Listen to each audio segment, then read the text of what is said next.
Hai guys, nah ini kan seperti biasa. Ini kan yang kalian tunggu-tunggu kan. Bang, buatin VT yang Arsenal kalah dong. Nah ini gue buat. Inilah kenapa Arsenal itu begitu dicintai oleh fans-fansnya di seluruh dunia.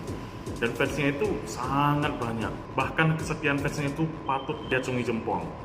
Kita lihat saja pertandingan semalam. Begitu baiknya Arsenal, begitu baiknya Arteta, Arsenal rela memberikan 3 poin kepada tim-tim kecil lainnya.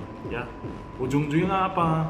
Ya, kita tahulah Premier League akan semakin seru, jumlah penonton makin banyak, dan persaingan di papan atas itu makin seru. Jadi nggak si tim melulu yang di atas sana. Jadi ya Arsenal juga sengaja itu supaya apa, perebutan gelar Premier League ini semakin seru ya, walaupun nanti ujung-ujungnya tetap bakal Arsenal yang juara sih kalau dilihat dari situasinya saat ini. Jadi ya it's okay, never mind. Kita baru kalah sekali ya, anggap aja itu agar Liga Inggris ini makin seru nantinya.